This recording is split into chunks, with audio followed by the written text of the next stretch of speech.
இந்த பிரஜன் அண்ட் திவ்யாவோட ரிலேஷன்ஷிப்லையும் நான் சரியா புரிஞ்சுக்கல. என்ன ரிலேஷன்ஷிப் சரியா என்ன கிழவின்னு பார்வதி கிட்ட சொல்லியிருக்கீங்க. எஃப்ஜியும் கனியும் பேசுறாங்க, கேட்டா அக்கான்னு சொல்லுவாங்கன்னு சொல்லியிருக்கீங்க. அக்கா தம்பி ரிலேஷன்ஷிப்பை எப்படிங்க தப்பா பேசுவீங்க? திவ்யா பிரஜின் உறவையும் தப்பா பேசியிருக்கீங்க.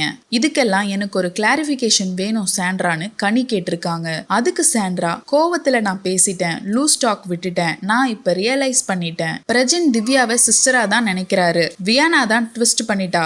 உங்களையும் எஃப்ஜேவையும் தப்பான இன்டென்ஷன்ல நான் எதுவுமே சொல்லல, இது என் கிட்ஸ் மேல ப்ராமிஸ்ன்னு சொல்லியிருக்காங்க. அதுக்கு கனி, தயவு செஞ்சு உங்க குழந்தைங்க மேல ப்ராமிஸ் பண்ணாதீங்க. நீங்க என்கிட்ட ஒரு விஷயம் சொல்றீங்கன்னா நம்பணும்னு நினைச்சா நான் நம்புவேன், நம்ப கூடாதுன்னு முடிவெடுத்துட்டா யார் மேல ப்ராமிஸ் பண்ணாலும் நான் நம்ப மாட்டேன். சோ குழந்தைங்க மேல ப்ராமிஸ் பண்ணாதீங்க சாண்ட்ரான்னு சொல்லியிருக்காங்க. அதுக்கு சாண்ட்ரா, என்ன ப்ரூவ் பண்றதுக்காக தான் என் குழந்தைங்க மேல நான் ப்ராமிஸ் பண்ணியிருக்கேன்னு திரும்பவும் சொல்லியிருக்காங்க.